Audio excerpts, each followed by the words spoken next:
नमस्कार, न्यूज़ 18 के digital platform पर आपका बहुत स्वागत है। मैं हूं आपके साथ हंसिका पाठक। राजा हत्याकांड से जुड़े कई बातें जो है अब धीरे धीरे खुलकर सामने आने लगे हैं। कई बड़े खुलासे हो रहे हैं, लेकिन 8 दिन की रिमांड आरोपियों को मिली हुई है और जेल में इस वक्त उनका क्या हाल है, इसे आज के वीडियो में आप तक पहुंचाएंगे, बताएंगे। पुलिस की तरफ से कुछ खुलासा किया गया है, वो भी आप तक हम जानकारी साझा करेंगे।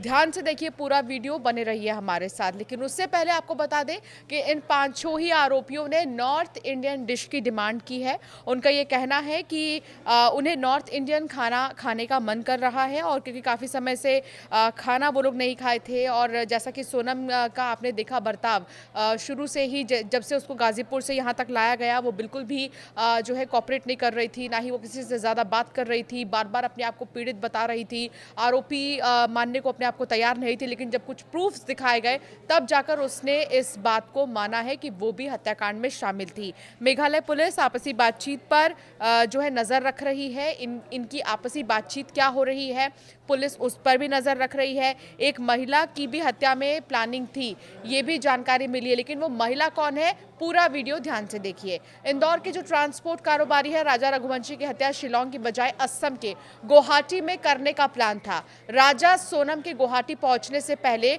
19 मई को विशाल चौहान, आकाश राजपूत और आनंद कुर्मी यहां पहुंच गए थे। उन्होंने हत्या के लिए जो डाउ, जो कि छोटी कुल्हाड़ी है, वो भी खरीद ली थी, लेकिन यहां मर्डर का प्लान फेल हो गया। जी हां, मेघालय पुलिस ने 5 आरोपियों से पहले दिन की पूछताछ के बाद यही दावा किया है। एसपी विवेक सीएम ने कहा है कि सोनम का कथित प्रेमी राज कुशवाहा मास्टरमाइंड है और सोनम इसमें बराबरी की पार्टनर है। यानी कि बिजनेस में जो नौकर था, वो लाइफ पार्टनर सोनम उसको अपना बनाना चाहती थी। राजा और सोनम की शादी के 11 दिन पहले ही राज ने इस हत्याकांड का प्लान तैयार कर लिया था। 11 दिन पहले ही जो हत्या का प्लान है वो तैयार हो चुका था। इन वीडियोस, इन फोटोज को देखकर आप बिल्कुल भी ये नहीं सोच पाएंगे कि सोनम के इस हंसी खुशी चेहरे के पीछे एक साजिश थी। पुलिस का ये भी कहना है कि सोनम का नेपाल नहीं बल्कि सिलीगुड़ी जाने का प्लान था। वो खुद को एक पीड़ित के तौर पर पेश करना चाहती थी। उसने अपने बचाव के लिए कहानी भी तैयार कर ली थी, लेकिन पुलिस का प्रेशर बढ़ा तो वो गाजीपुर के ढाबे पर पहुंच गई। 5 पॉइंट्स में जानिए पुलिस ने पहले दिन की पूछताछ के बाद क्या क्या खुलासे किए हैं। सबसे पहले आपको हम बताते हैं कि अब तक खुलासे में क्या हुआ है। पहला पॉइंट जिसे समझना बेहद ज़रूरी है, पॉइंट नंबर 1 ये कि राज मास्टरमाइंड या फिर सोनम मास्टरमाइंड। ऐसे में जानकारी ये मिल रही है कि जो राज है वही मास्टरमाइंड था, सोनम उसकी पार्टनर थी। रिमांड के पहले दिन गुरुवार को मेघालय पुलिस ने 5 आरोपियों से अलग अलग पूछताछ की। इस पूछताछ के बाद एसपी विवेक सीएम ने प्रेस ब्रीफिंग में सबसे अहम सवाल का जवाब दिया। एसपी ने यह साफ कर दिया है कि इस पूरे हत्याकांड का मास्टरमाइंड सोनम को दीदी बोलने वाला उसका कथित बॉयफ्रेंड राज कुशवाहा ही था। राज और सोनम के प्रेम संबंध थे। सोनम की शादी राजा से 11 मई को हुई। इसके 11 दिन पहले ही राज और सोनम ने मिलकर ये तय कर लिया था कि राजा को रास्ते से हटाकर वो दोनों शादी करेंगे। सोनम राज कुशवाहा के इस मर्डर प्लान में पार्टनर थी। उसने भी मर्डर की प्लानिंग में राज का पूरा साथ दिया है। पॉइंट नंबर 2 को आप ध्यान से समझिए।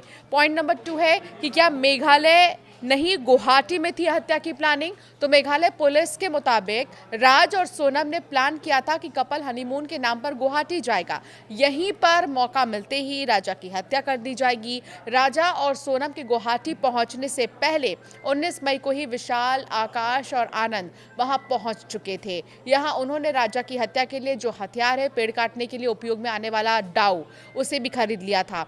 लेकिन यहां मर्डर का प्लान फेल हो गया। इसके बाद सोनम ने राजा को शिलोंग चलने के लिए मनाया। राजा भी तैयार हो गया, यानी कि प्लान ए और प्लान बी दोनों ही रेडी था। पहले दिन राजा और सोनम 21 मई को शिलोंग के ही बालाजी गेस्ट हाउस में ठहरे थे। अगले दिन 22 मई को वो शिलोंग से 80 किलोमीटर दूर सोहरा, जो कि चेरापूंजी है, वहाँ पहुँचे। यहाँ प्लान के तहत सोनम राजा को उस सुनसान जगह पर ले गई जहाँ आम लोगों का कम आना जाना है, क्योंकि वो पहले भी मेघालय घूम चुकी है तो उसको अच्छे से पता था कि कहाँ राजा को लेकर जाना है। रात में वो एक होम स्टे में ठहरे थे और अगले दिन प्लान के मुताबिक इसी सुनसान जगह पर विशाल, आकाश, आनंद ने सोनम के साथ मिलकर राजा की हत्या कर दी। अब पॉइंट नंबर 3 अब आपको समझाते हैं। पॉइंट नंबर 3 ये कि राजा की लाश मिली तब क्या इंदौर में थी सोनम? तो हाँ, जब राजा की लाश मिली तो इंदौर में थी सोनम। सोचिए कैसे वो इंदौर तक पहुंची, ये भी हम आपको बताएंगे। एसपी विवेक ने बताया कि सोनम 26 मई से गाजीपुर पहुंचने के पहले तक इंदौर में ही थी। राज कुशवाहा ने इंदौर में सोनम के लिए किराए के कमरे का बंदोबस्त किया था। सोनम वहीं रह रही थी, लेकिन 7 जून को राज ने सोनम को फोन पर बताया कि पुलिस आकाश तक पहुंच चुकी है। तब सोनम इंदौर से रवाना हुई। सोनम सिलीगुड़ी जाकर खुद को पीड़ित के तौर पर पेश करना चाहती थी। पुलिस का प्रेशर बढ़ा तो वो गाजीपुर में एक ढाबे पर ठहर गई। तो ये है पूरी कहानी, इसे ध्यान से समझिए कि कब क्या हुआ, क्या प्लान था इनका, कहाँ कहाँ फेल हुआ। ऐसा नहीं कि प्लान सक्सेसफुल रहा हर बार इनका, कई बार प्लान फेल भी हुआ तो इन्होंने उसके बदले प्लान भी तैयार कर रखा था। पॉइंट नंबर 4 को समझिए, क्या सुपारी किलर्स थे ये या फिर दोस्त थे? क्योंकि 9 लाख रुपए सोनम ने निकाले थे तो सब यही कह रहे हैं कि उसने सुपारी किलर्स जो हैं हायर किए थे, कॉन्ट्रैक्ट किलर्स हायर किए थे। तो इसे भी आपको बताते हैं। एसपी ने यह भी साफ कर दिया कि सुपारी देकर हत्या करवाने की थ्योरी गलत साबित हुई है। ये पता लगा है कि विशाल, आनंद और आकाश राज के ही दोस्त हैं। इसमें एक राज का करीबी रिश्तेदार है। पूछताछ और जांच में ये पता चला है कि राज को उसकी प्रेमिका तक पहुंचाने के लिए ही ये सभी दोस्त सोनम के पति को मौत के घाट उतारने के लिए तैयार हुए थे। ये भी पता चला है कि सोनम ने विशाल, आकाश और आनंद को खर्च के लिए 15,000 रुपए दिए थे, लेकिन ये पैसे हत्या की सुपारी के लिए नहीं थे। ये रुपए उन्हें बतौर खर्चा करने के लिए दिए गए थे। अब चलिए आगे आपको बताते हैं बांग्लादेश थ्योरी को लेकर जो बातें सामने आ रही थी। बांग्लादेश थ्योरी को अमल में लाना चाहती थी सोनम। सोनम ये चाहती थी जो ह्यूमन ट्रैफिकिंग की चर्चाएं हैं वो ही लोग सच माने। 23 मई को राजा की हत्या के बाद गुवाहाटी, सिलीगुड़ी, पटना से लखनऊ होकर इंदौर पहुंची सोनम 7 जून तक इंदौर में ही राज के दिलाए किराए के कमरे में रहती रही।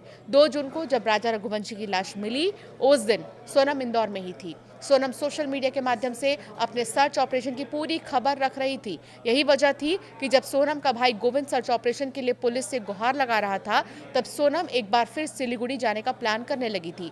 वहाँ वो ऐसा इसलिए कर रही थी कि क्योंकि भाई गोविंद का संदेह था कि राजा की हत्या के बाद तस्कर सोनम को बांग्लादेश ले गए होंगे।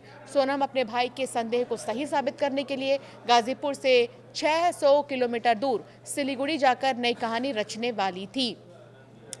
लेकिन इनकी कहानी का दी एंड तब हुआ जब गाजीपुर से एक फ़ोन कॉल आता है गोविंद, जो कि सोनम का भाई है, उसे कि भैया मैं ढाबे पर हूँ। भाई को यकीन नहीं होता कि बहन बात कर रही है, बहन बिट्टी बात कर रही है। उसके बाद वीडियो कॉल करने के लिए भाई कहता है, जिसके बाद ढाबे वाले को वीडियो कॉल किया जाता है। आसपास जो भी थाना है वहाँ पर इंफॉर्मेशन दी जाती है और धीरे धीरे सब कुछ निकलकर सामने आ जाता है। एक सवाल ज़रूर आपके मन में होगा कि हत्या के बाद तीसरे दिन इंदौर सोनम पहुंची, तो कैसे पहुंची? इसे भी आपको बताते हैं। शिलोंग से गुवाहाटी, गुवाहाटी से सिलीगुड़ी, सिलीगुड़ी से पटना, पटना से लखनऊ, लखनऊ से इंदौर। ये था सोनम का रूट जो उसने तय किया था। मेघालय पुलिस का दावा है कि सोनम 26 तारीख को इंदौर पहुंच गई और 7 जून तक इंदौर में ही ठहरी रही। यानी कि राजा की हत्या के बाद सोनम इंदौर आई थी और वो ऐसे छुपी, ऐसे रही कि किसी को भी पता नहीं चल पाया।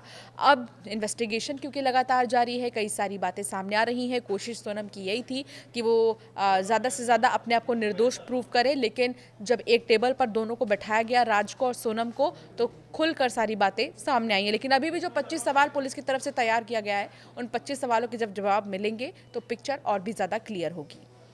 आपका क्या मानना है इस मामले पर, हमें ज़रूर कमेंट कर बताएं।